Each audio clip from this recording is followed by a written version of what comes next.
আজ ক্লাস 10-এ তোমার গ্যাসের আচরণ চ্যাপ্টার নিয়ে আলোচনা করব। মানে গ্যাস একটা ভিডিওতেই টোটাল গ্যাসের আচরণে যা আছে সেগুলো টোটালটা আলোচনা করব। সেজন্য ভিডিওটা একটু বড় হবে, আর স্কিপ না করে ভিডিওটা দেখবে, তাহলে কি হবে টোটাল ব্যাপারটা বুঝতে পারবে। তাহলে প্রথম হচ্ছে গ্যাসের আচরণে প্রথম হচ্ছে গ্যাসের চাপ। কোনো ধরো আবদ্ধ পাত্রে, মানে কোনো ক্লোজড ভেসেলে কোনো গ্যাস আছে, অনেক ধরো গ্যাস আছে A B C 3 রকম, ধরো অনেক গ্যাস, অনেক সংখ্যায় করে গ্যাসগুলো আছে। এবার গ্যাসগুলো কী হয়, প্রতি মুহূর্তে কী হচ্ছে, তাদের মধ্যে কলিশনের কত সংঘর্ষ হবে, এবং সংঘর্ষের জন্য আর মুভমেন্ট আছে তার জন্য, তাহলে পাত্রের দেওয়ালে এই মুভমেন্টের জন্য প্রতি মুহূর্তে কী হবে, চাপ প্রয়োগ করবে। তাহলে চাপ সমান, আমরা এক্সপ্রেশন কী জানি, চাপ সমান বল বাই ক্ষেত্রফল। চাপ সমান বল বাই ক্ষেত্রফল। তাহলে গ্যাসের অণুগুলোর মধ্যে নিজেদের মধ্যে কি সবসময় একটা কি সংঘর্ষ বা কলিশন আছে। সেই সংঘর্ষের জন্য গ্যাসের অণুগুলি পাত্রের দেওয়ালের প্রতি একক ক্ষেত্রফলে, মানে ক্ষেত্রফলটা 1 করে দিলাম। তাহলে গ্যাস অণুগুলো নিজেদের মধ্যে সংঘর্ষের জন্য পাত্রের দেওয়ালের প্রতি একক ক্ষেত্রফলে যে পরিমাণ বল প্রয়োগ করে তাকে বলা হয় গ্যাসের চাপ। তাহলে প্রতি একক ক্ষেত্রফলে যে পরিমাণ বল প্রয়োগ করছে পাত্রের দেওয়ালে তাকে বলা হচ্ছে গ্যাসের চাপ। এবার গ্যাসের চাপ মাপা হয় ম্যানোমিটার যন্ত্রের সাহায্যে। কি যন্ত্র? ম্যানোমিটার। আর বায়ুমণ্ডলীয় চাপ মাপা হয় ব্যারোমিটার যন্ত্রের সাহায্যে। অনেকে এটা ভুল করে ফেলে। বায়ুমণ্ডলীয় চাপ মাপা হয় ব্যারোমিটার, আর গ্যাসের চাপ, কোনো আবদ্ধ পাত্রে কোনো গ্যাসের চাপ মাপা হয় ম্যানোমিটার যন্ত্রের সাহায্যে। এবার প্রমাণ বায়ুমণ্ডলীয় চাপ বা অ্যাটমসফেরিক প্রেশার বা ATM বলতে কি বোঝায়?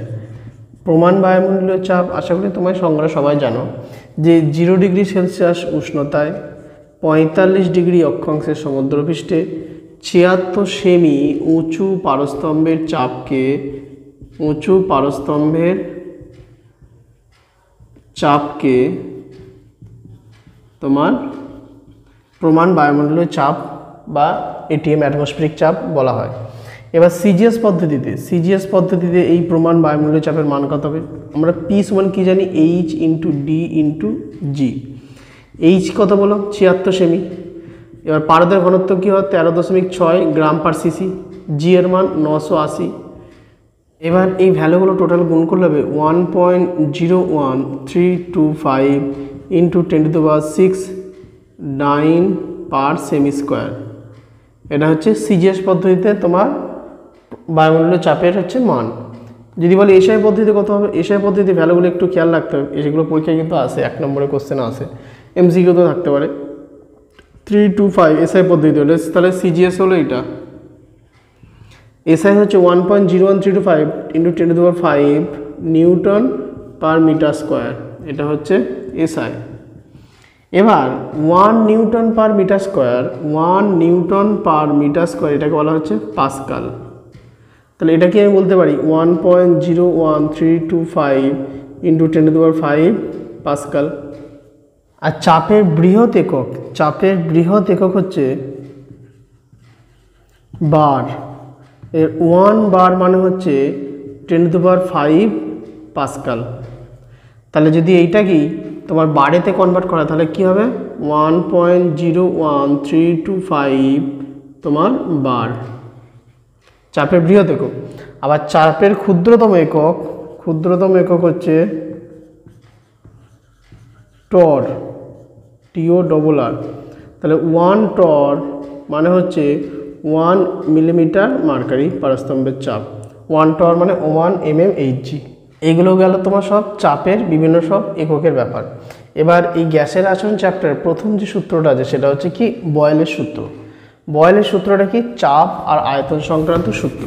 তাহলে বয়েলের সূত্রতে কি বলছে? স্থির উষ্ণতায় নির্দিষ্ট পরিমাণ গ্যাসের আয়তন চাপের সাথে ব্যস্তানুপাতে পরিবর্তিত হয়। অর্থাৎ তাহলে দুটো জিনিস স্থির, একটা হচ্ছে উষ্ণতা নির্দিষ্ট পরিমাণে, মানে কি ভরটা স্থির। এর যদি আমি এক্সপ্রেশন বলি V প্রপোর্শনাল 1/P, কখন? যখন মাস ও উষ্ণতা T স্থির।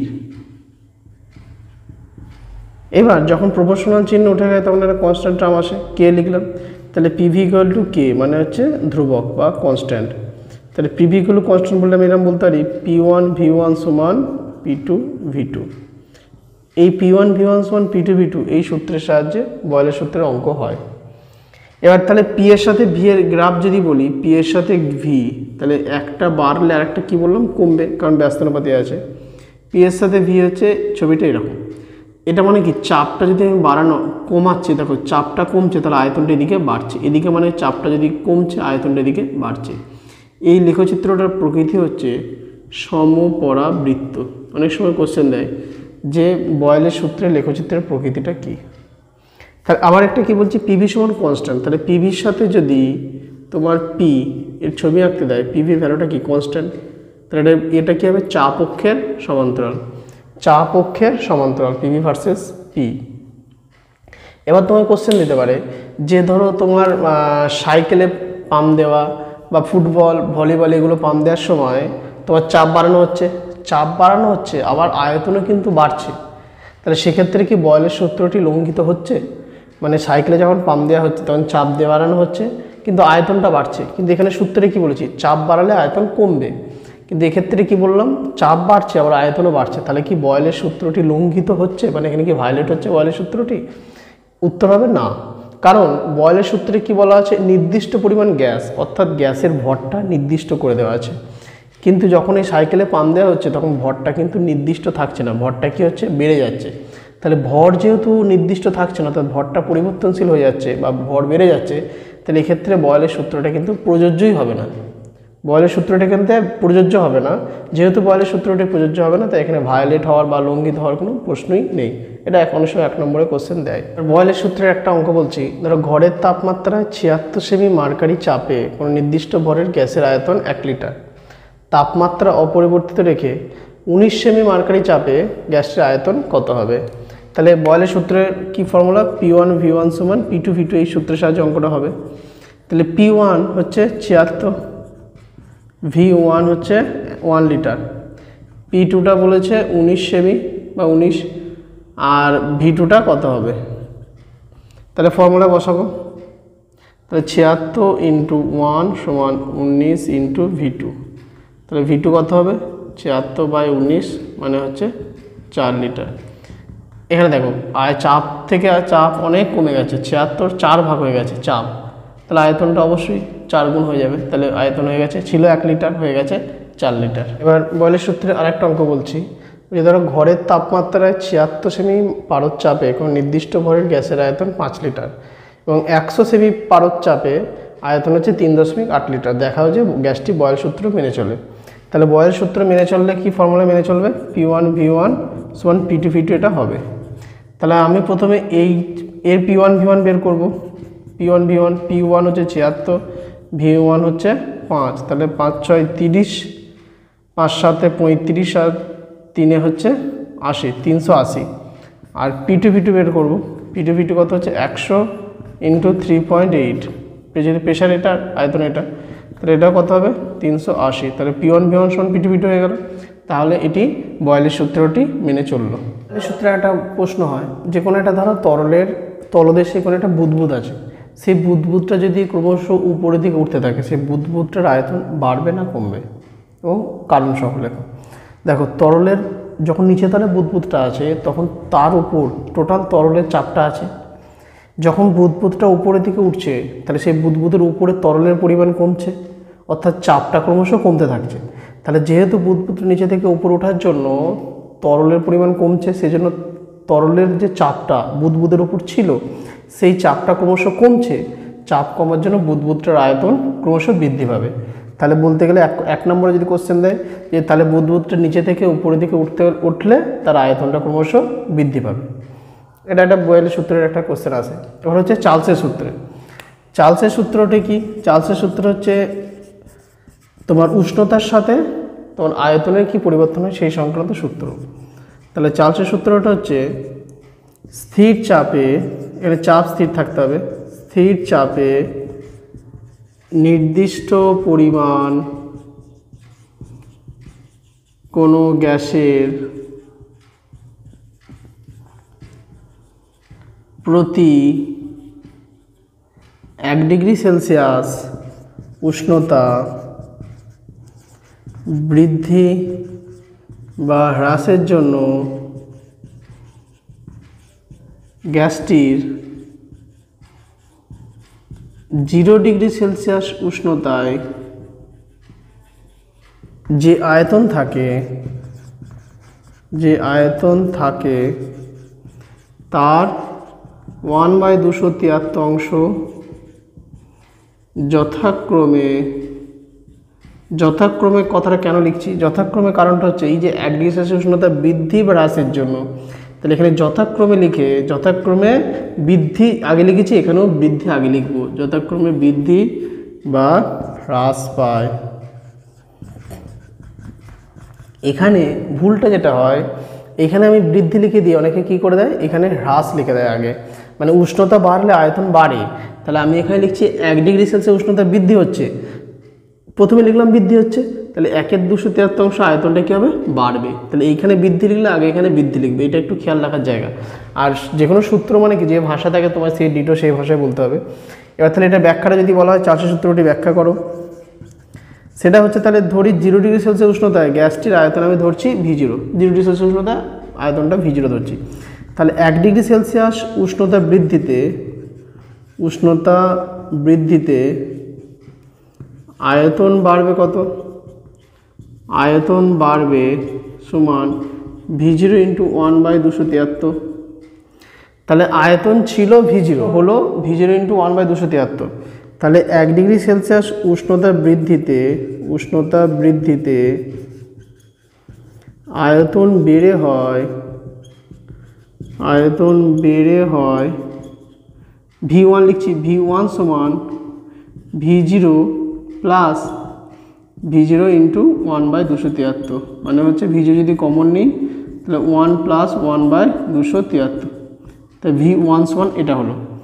তাহলে যদি 2 ডিগ্রি সেলসিয়াস উষ্ণতা বৃদ্ধি পায় তাহলে আয়তন বেড়ে কত হবে, V2 সমান কত হবে V0 × 1 প্লাস এখানে 1 এর জায়গায় 2/273, তাহলে যত ডিগ্রি সেলসিয়াস উষ্ণতা বাড়বে এই 1 এর জায়গায় সে তত টেম্পারেচারটা বসবে, তাহলে T ডিগ্রি সেলসিয়াস উষ্ণতা বৃদ্ধির জন্য আয়তন বেড়ে কত হবে, তাই VT সমান V0 × 1 প্লাস T/273, তাহলে VT = V0 × 1 প্লাস T/273। তাহলে এই যে চার্লসের সূত্র থেকে তোমার একটা পরম শূন্য উষ্ণতা বা অ্যাবসলিউট টেম্পারেচারের একটা আইডিয়া পাওয়া যায়। কেমন ব্যাপার, যদি এই T এর জায়গায় -273 বসাই তাহলে এই T এর জায়গায় আমি -273 বসাবো, -273, তাহলে V0 × 1 প্লাস মানে 273 ডিগ্রি সেলসিয়াস তার -273/273, তাহলে এটা 1 - 1 কেটে যাবে, তাহলে এটা কী হবে 0 হয়ে গেল। তাহলে -273 ডিগ্রি সেলসিয়াস উষ্ণতায় যে কোনো গ্যাসের আয়তন কত হয় 0, তাহলে এই যে -273 ডিগ্রি সেলসিয়াস উষ্ণতাকে গ্যাসের পরম উষ্ণতা বা অ্যাবসলিউট টেম্পারেচার বলা হয়।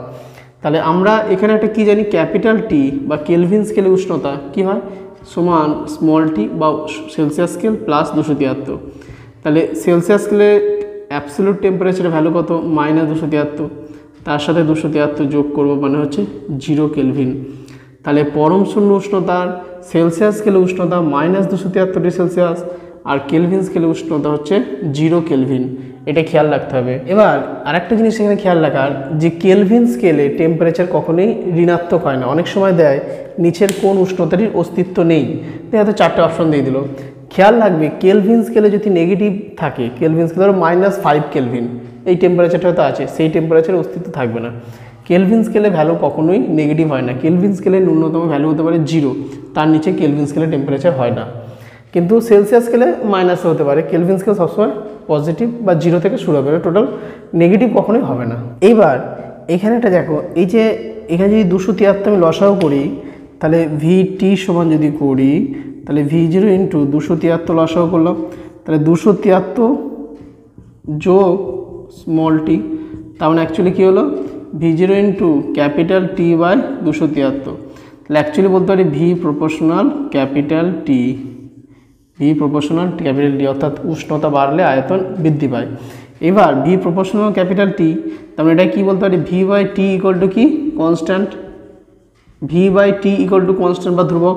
তাহলে এখানে বলতে পারি V1 বাই T1 সমান V2 বাই T2, এই ফর্মুলা দিয়ে কিন্তু অঙ্ক আসে তোমার চার্লসের সূত্রে। V1 বাই T1 সমান V2 বাই T2 এই ফর্মুলা দিয়ে অঙ্ক আসে। চার্লসের সূত্রের লেখচিত্রগুলো কেমন হয়, ধরো ভি প্রপোর্শনাল টি, ভি এর সাথে টি ছবি আঁকতে বলেছে, তাহলে ভি এর সাথে টি, টেম্পারেচার বাড়লে ভলিউম কী হয়, বাড়ে। এখানে হচ্ছে কি মূল বিন্দুগামী সরলরেখা, তাহলে এটা হচ্ছে মূল বিন্দুগামী সরলরেখা। আবার তোমার যদি বিভিন্ন প্রেশারের ছবিটা আঁকতে দেয়, যেরকম ভি প্রপোর্শনাল টি আছে, তাহলে ধরো এরা একটা প্রেশার আর একটা প্রেশার, তাহলে এটা বললাম P1, এটা P2, তাহলে P1 এর ভ্যালুটা কিন্তু বেশি, P1 গ্রেটার দ্যান P2, কারণ প্রেশার বাড়লে ভলিউম কমে যায়।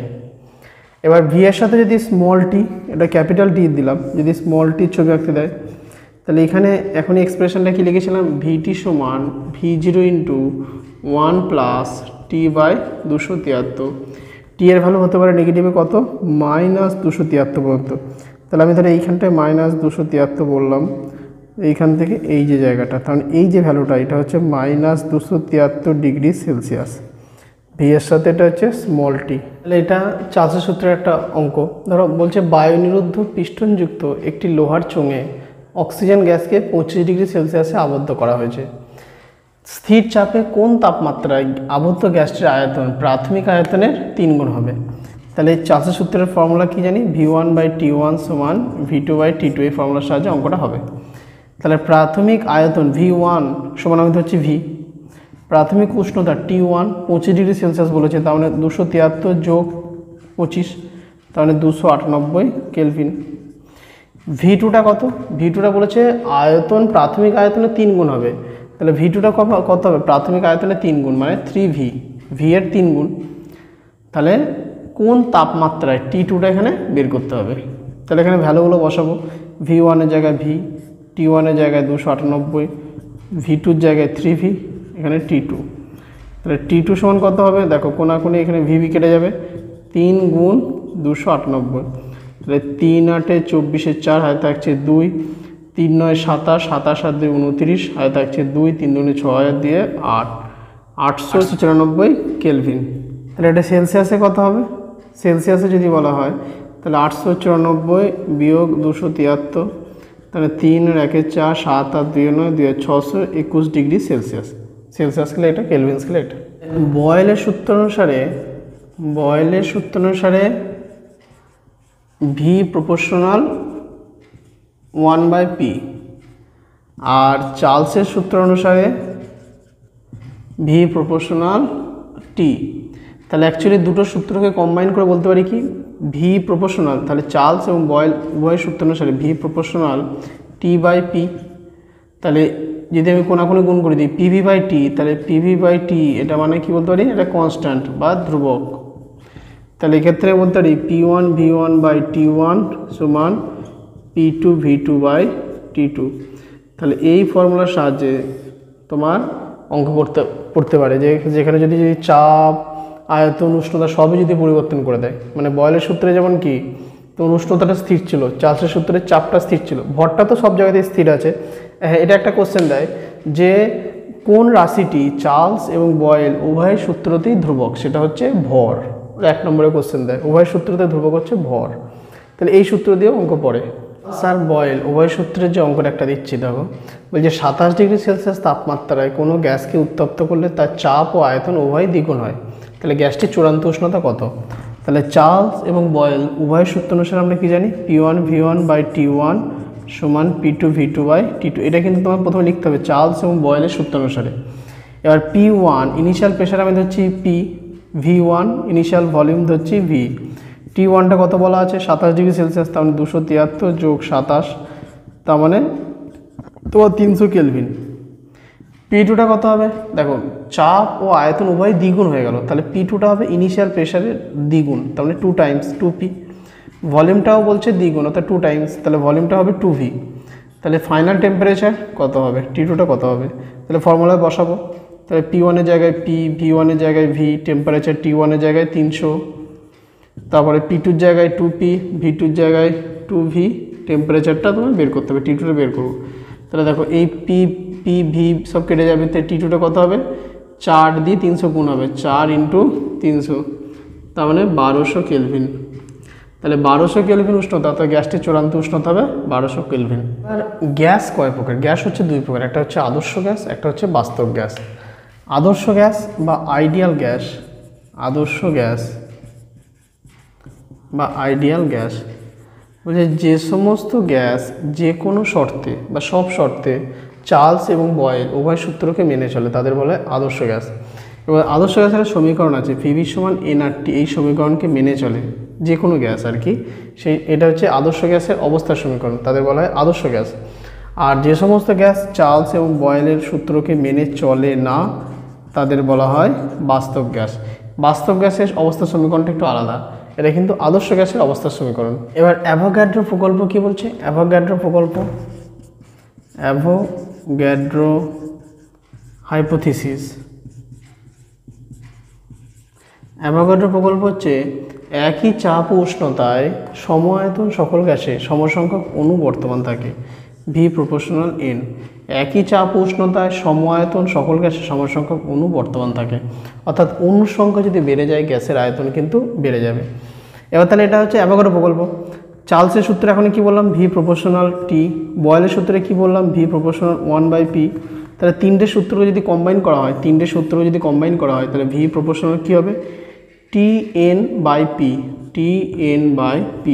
তাহলে বলতে পারি PV/Tn সমান হচ্ছে কনস্ট্যান্ট, এই কনস্ট্যান্টটাকে R দিয়ে লেখা হয়, তাহলে অ্যাকচুয়ালি বলতে পারি PV = nRT, PV = nRT। এটা হচ্ছে আদর্শ গ্যাসের অবস্থার সমীকরণ, এখনই বললাম যেটা।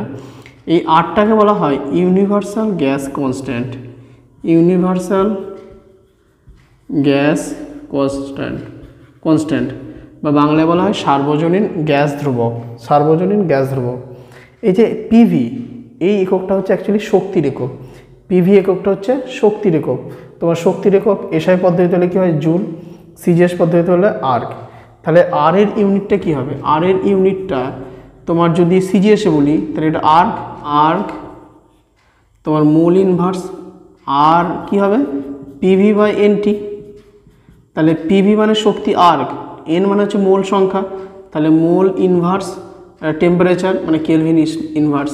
এটা সিজিএস পদ্ধতি হলো। এসআই পদ্ধতি হলে কত হবে? Joule, mole inverse, kelvin inverse. তারপরে লিটার অ্যাটমসফিয়ারে হলে কী হবে? এটা ধরো ভলিউম লিটার, এটা ATM, তা litre atmosphere, mole inverse, kelvin inverse. আর একটা ব্যবহার একক আছে তোমার calorie, mole inverse, kelvin inverse. এটা হচ্ছে আর এর ইউনিটগুলো। আর আর এর ভ্যালুগুলো একটু জেনে রাখতে হবে। যদি আর্ক, মোল ইনভার্স এই ইউনিটটাতে মানে সিজিএস পদ্ধতিতে ইউনিট ভ্যালুটা হচ্ছে 8.314 × 10⁷ আর্ক, মোল ইনভার্স, কেলভিন, ইউনিটটাতে এটাই থাকবে, ভ্যালুগুলো একটু মনে রাখতে হবে। জুলে হলে কত হবে? 8.314, লিটার অ্যাটমসফিয়ার হলে 0.082, ক্যালোরিতে হলে 1.987 বা এটাকে 2 ধরেও করা হয়। তাহলে এই চারটে ভ্যালু আর ইউনিট তোমার আর এর কিন্তু মনে রাখতে হবে। আর এর এক্সপ্রেশনটা দেখলে তোমার ইউনিটটা চলে আসবে, যে ইউনিটটা কি, উপরটা হচ্ছে শক্তির একক PV, আর এটা মোল ইনভার্স, কেলভিন ইনভার্স। অর্থাৎ মোল ইনভার্স, কেলভিন ইনভার্স দেখো সব জায়গাতেই আছে, শুধু এই PVর এই ভ্যালুটা একটু চেঞ্জ হয়ে যাচ্ছে। এবার আদর্শ গ্যাসের যে অবস্থা সমীকরণটা বললাম তার একটা অঙ্ক বলছি, যে 23°C তাপমাত্রায় এত মিলিমিটার মার্কারি চাপে এত গ্রাম কোনো গ্যাসের আয়তন যদি 280 সিসি হয়, গ্যাসটি আণবিক ভর কত? তাহলে ফর্মুলা কি? আদর্শ গ্যাস সমীকরণ, যেটা PV = nRT, N সমান হচ্ছে গ্যাসের মোল সংখ্যা। তাহলে N সমান বলতে পারি N মানে কি? W/M। তাহলে PV সমান এটা, এই M এর ভ্যালুটা বার করতে বলেছে, তাহলে M সমান কী হবে? WRT/PV। এই M এর ভ্যালুটা বার করতে হবে। W কত বলা আছে? W হচ্ছে 0.324, তাহলে W জায়গায় আমি 0.324 বসিয়ে দিচ্ছি। এবার আর এর ভ্যালুটা আমি যে ইউনিটে বসাবো তোমাকে এই ভ্যালুগুলো সেইতে চেঞ্জ করে নিতে হবে। যদি আর এর ভ্যালুটা আমি এখানে লিটার অ্যাটমসফিয়ারে বসাবো তাহলে 0.082 লিটার অ্যাটমসফিয়ারে 0.082। টেম্পারেচার কত হবে? টেম্পারেচার 23°C, তার মানে 273 যোগ 23, তাহলে কত হবে? 3 × 6 = 7, 296 কেলভিন, 296 কেলভিন। এবার এখানে প্রেশারটা কত? প্রেশারটা আছে 752 mmHg। এবার 752, এবার যদি আমি এটিএমে করতে হয় 1 ATM মানে 760 mmHg, তাহলে 1 mmHg মানে ঘুরিয়ে যদি কথাটা লিখি তাহলে কত হবে 1/760 ATM।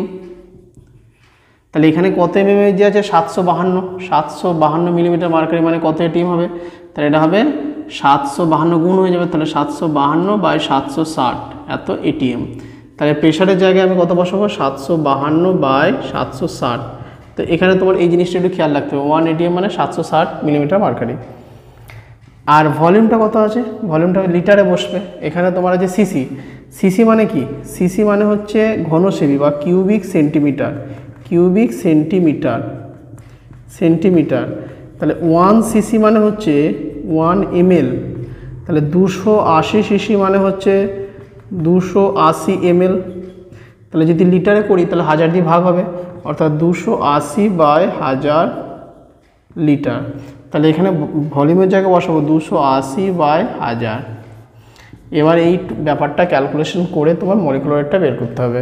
এই ভ্যালুটা হবে তোমার টোটাল ক্যালকুলেশন করে দেখবে 28.38 গ্রাম পার মোল।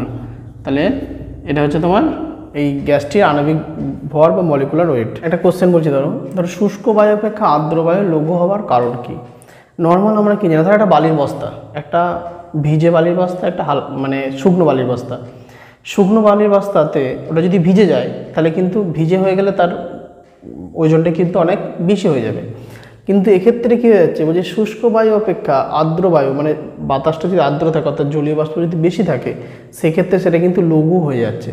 তাহলে সেইটার কারণ কি, দেখো অ্যাকচুয়ালি শুষ্ক বাতাসে কী গ্যাস সবচেয়ে বেশি আছে, নাইট্রোজেন, তারপরে আছে অক্সিজেন। তাহলে নাইট্রোজেনের মলিকুলার ওয়েট হচ্ছে 28, অক্সিজেনের হচ্ছে 32। কিন্তু যদি ওই জায়গায় তোমার জলীয় বাষ্প চলে আসে, জল চলে আসে, জলের মলিকুলার ওয়েট কত 18। তাহলে ওই সমায়তন যদি নাইট্রোজেনকে সরিয়ে যদি জল চলে আসে তাহলে ওজনটা কিন্তু অ্যাকচুয়ালি কমে গেল। তাহলে ওজনটা কমে গেল মানে জিনিসটা কী হয়ে গেল, লঘু হয়ে গেল। এটা হচ্ছে মেন কনসেপ্টটা। এবার এটা আমি ম্যাথামেটিক্যালি ব্যাপারটা বোঝাচ্ছি। তাহলে শুষ্ক বায়ুর অর্থাৎ যেখানে বাতাস জলীয় বাষ্প নেই, শুষ্ক বায়ুর বাষ্প ঘনত্ব হয়, আমরা বাষ্প ঘনত্ব ভেপার ডেন্সিটি ডি সমান কি জানি m/2। তাহলে ডি সমান m/2 এই ফর্মুলার সাহায্যে এটা বের করা যায়। আমি ওটা বের করে দেখাচ্ছি না। তাহলে শুষ্ক বায়ুর বাষ্প ঘনত্ব হচ্ছে প্রায় 14.4। আর বাতাস যদি আর্দ্র থাকে তাহলে জলীয় বাষ্পের বাষ্প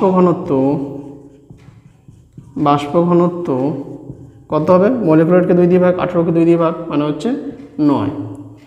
এবার দেখাবো যে শুষ্ক বায়ু অপেক্ষা আর্দ্র বায়ু লঘু কেন। ধরি যে জলীয় বাষ্প একটা নির্দিষ্ট বায়ু আছে, তাদের জলীয় বাষ্প ধরছি x% আছে, আয়তন হিসাবে ধরছি x%, তোমার x% জলীয় বাষ্প আছে। তাহলে শুষ্ক বাতাসটা কত আছে, শুষ্ক বাতাস আছে 100 বিয়োগ x%। তাহলে আর্দ্র বায়ুর বাষ্পীয় ঘনত্ব কত হবে, এটা দেখো জলীয় বাষ্প হচ্ছে x × 9 যোগ 100 মাইনাস x ইন্টু এটা কত হবে 14.4 বাই হচ্ছে 100, 9x যোগ 14.4-এর সাথে 100 গুণ, তার মানে 1440 হয়ে যাবে, বিয়োগ 14.4x বাই হচ্ছে তোমার 100। তাহলে 1440 বিয়োগ তোমার হচ্ছে 9, এটা 4 থাকছে 9, 5.4x বাই হচ্ছে 100। তাহলে কত হচ্ছে, 100 দিয়ে সবাইকে ভাগ করে দিচ্ছি, তাহলে 14.4 বিয়োগ 0.054x। তাহলে আর্দ্র বায়ুর বাষ্পীয় ঘনত্ব সমান 14.4 বিয়োগ 0.054x। এবার দেখো তাহলে 14.4টা কী হলো, পুরো শুষ্ক বাতাস যদি থাকে, শুষ্ক বায়ুর বাষ্পীয় ঘনত্ব, কিন্তু ওই বাতাসে যদি জলীয় বাষ্প চলে এলো তখন তার বাষ্পীয় ঘনত্ব হয়েছে 14.4 থেকে মাইনাস এই ভ্যালুটা, অর্থাৎ 14.4-এর থেকে ভ্যালুটা কী হয়ে গেল, কিছুটা বিয়োগ করে এই বাতাসের ঘনত্বটা এলো, তার মানে এটা থেকে কিছুটা কমলো, তার মানে বুঝতে পারছো এটা থেকে কিছুটা ঘনত্বটা কমলো, তার মানে কার কমলো? জলীয় বাষ্প থাকলে, সেই জন্য আর্দ্র বায়ু কিন্তু শুষ্ক বায়ু অপেক্ষা লঘু। এটা আমি ম্যাথামেটিক্যালি জিনিসটা করে দিলাম। গ্যাসের গতীয় তত্ত্বের মূল স্বীকার্য বিষয়গুলো কি কি আছে? গ্যাসের অণুগুলির মধ্যে যে সংঘর্ষ সে কী হয়? পূর্ণ স্থিতিস্থাপক সংঘর্ষ। তার গ্যাসের অণুগুলি সর্বদা ইতস্তত বিক্ষিপ্ত হয়ে এদিক ওদিক ঘুরতে থাকে। গ্যাস অণুগুলোর মধ্যে নির্দিষ্ট কোনো নিজস্ব কোনো আকর্ষণ বা বিকর্ষণ বল নেই। গ্যাস অণুগুলোর মোট আয়তন তোমার পাত্রের আয়তনের তুলনায় নগণ্য ধরা হয়, কারণ গ্যাস অণুগুলোকে বিন্দুরূপে কল্পনা করা হয়। গ্যাসের অণুগুলি কঠিন ও গোলাকার হয়, গ্যাসের অণুগুলি কঠিন এবং গোলাকার হয়। আর গ্যাস অণুগুলির গতিশক্তি তাদের পরম উষ্ণতার সাথে সমানুপাতে, অর্থাৎ ½ m²/T। এবার এই গ্যাস অণুগুলি সর্বদা গতিশীল থাকে বলে গ্যাসের একটা ধর্ম হচ্ছে সৃষ্টি হয়, সেটা কী বলে? গ্যাসের ব্যাপন বা ডিফিউশন। যে ব্যাপন বলতে কি বোঝায়? যে ধর্মের জন্য বাহ্যিক কোনো সাহায্য ছাড়াই গ্যাস অণুগুলো স্বতঃস্ফূর্তভাবে মানে স্পন্টেনিয়াসলি পরস্পরের সাথে মিশে একটা সমসত্ব বা হোমোজিনিয়াস মিক্সচার তৈরি করে, সেই ধর্মকে বলা হয় গ্যাসের ব্যাপন বা ডিফিউশন। এখানে সূত্র আছে, এটা আর বা rate of diffusion is proportional to 1/√D। The rate of diffusion of any gas is inversely proportional to the square root of their density, অর্থাৎ তাদের ঘনত্বের বর্গমূলের সাথে ব্যস্ত অনুপাতে পরিবর্তিত হয়। এটা একটা সূত্রের গাণিতিক রূপ আর কি, এটা এই ক্লাসে নেই বলে আর বলছি না। এবার এই ডি প্রপোর্শনাল হয় ক্যাপিটাল ডি মানে আমরা কি জানি m/2, তো এটা থেকে বলা যায় আর proportional 1/√D proportional 1/√D proportional 1/√M। এগুলো সব এই সূত্রটি এখান থেকে অঙ্ক আসে যে মলিকুলার ওয়েট বলে দেবে, তার রেট অফ ডিফিউশন বের করতে বলে। তাহলে ব্যাপনের মেন কারণ হচ্ছে গ্যাসের অণুগুলির কি? গতিশীলতা। একটু আগেই বললাম যে গ্যাস হচ্ছে প্রধানত দুই প্রকার, একটা হচ্ছে আদর্শ গ্যাস, একটা হচ্ছে বাস্তব গ্যাস। আদর্শ গ্যাসের সমীকরণ P=, nRT এবং তার অঙ্কগুলো আমি করালাম। এবার বাস্তব গ্যাসের অবস্থা সমীকরণটা হচ্ছে P + AN²/V² × V - NB = nRT। এটা হচ্ছে বাস্তব গ্যাসের অবস্থার সমীকরণ, বা এটাকে বলে ভ্যান ডার ওয়ালস ইকুয়েশন। এই যে আমরা PV = nRT সমীকরণটা জানবো, এখানে চাপ কারেকশন হয়েছে আর ভলিউম কারেকশন হয়ে এই ইকুয়েশনটা এসছে। এবার বাস্তব গ্যাস আর আদর্শ গ্যাসের মধ্যে পার্থক্য কী কী আছে যার জন্য এই ইকুয়েশনটা অ্যারাইভ করলো? বাস্তব গ্যাসের ক্ষেত্রে ধরা হয়েছিল যে গ্যাস অণুগুলোর মধ্যে কোনো আকর্ষণ বা বিকর্ষণ বল নেই। আদর্শ গ্যাসের মধ্যে ধরা হয়েছিল যে গ্যাস অণুগুলোর মধ্যে কোনো আকর্ষণ বা বিকর্ষণ বল নেই, কিন্তু অ্যাকচুয়ালি বাস্তব গ্যাস অণুগুলোর মধ্যে আকর্ষণ বল আছে বা বিকর্ষণ বলও আছে। এই যে এ ভ্যালুটা হচ্ছে গ্যাস অণুগুলোর মধ্যে আকর্ষণ বল, বিটা হচ্ছে অ্যাকচুয়ালি বিকর্ষণ বল। এর ভ্যালুটা যত বাড়বে গ্যাস অণুগুলোর আকর্ষণ বল তত বাড়বে, ফলে গ্যাসটাকে লিকুইড করে তত সহজ হবে। এগুলো পরবর্তীতে আসে যে এ ভ্যালু বি ভ্যালু নিয়ে তাদের ইউনিট সেগুলো পড়ে আছে, এখানে নেই। আর একটা কী আছে? গ্যাস অণুগুলোর ভরকে বিন্দু ভর রূপে কল্পনা করা হয়েছিল। তারপরে তাদের আয়তনকে পাত্রের আয়তনের তুলনায়, এগুলো সবই আদর্শ গ্যাসের কথা বলছি, যে পাত্রের আয়তনের তুলনায় নগণ্য ধরা হয়েছিল, কিন্তু অ্যাকচুয়ালি তাদের ভ্যালু নগণ্য নয়, মানে ভ্যালু কিছু হলেও থাকবে। আদর্শ গ্যাস P= nRT সমীকরণ মেনে চলে, এটা তো এই সমীকরণটা মেনে চলে। এবার একটা বাস্তব গ্যাস, এটা বাস্তব গ্যাসের সমীকরণ কখন আদর্শ গ্যাসের মতো আচরণ করবে? এই বাস্তব গ্যাস কখন আদর্শ গ্যাসের মতো আচরণ করবে? দেখো, চাপ যখন খুব কম হয়, নিম্ন চাপ, এটা 1 নম্বরে কোশ্চেন পড়ে যে বাস্তব গ্যাস কখন আদর্শ গ্যাসের মতো আচরণ করে। উত্তর হচ্ছে নিম্ন চাপ ও উচ্চ উষ্ণতায় একটা বাস্তব গ্যাস আদর্শ গ্যাসের মতো আচরণ করে। এবার আমি ম্যাথমেটিক্যালি দেখিয়ে দিচ্ছি যে নিম্নচাপ ও উচ্চ উষ্ণতায় কেন বাস্তব গ্যাস আদর্শ গ্যাসের মতো আচরণ করে। দেখো, চাপ যখন কমে যাবে তখন আয়তন কী হবে? বেড়ে যাবে। আর উষ্ণতা যখন বেড়ে যাবে তখনও আয়তন বেড়ে যাবে। তাহলে চাপ কম আর উচ্চ উষ্ণতা দুটোই কিন্তু আয়তন বেড়ে যাওয়াকে ডিনোট করছে, অর্থাৎ আয়তন যে বেড়ে যাচ্ছে, চাপ কম আর উচ্চ উষ্ণতা দুটোকেই সেই আয়তন বেড়ে যাওয়ার দিকে নিয়ে যাচ্ছে।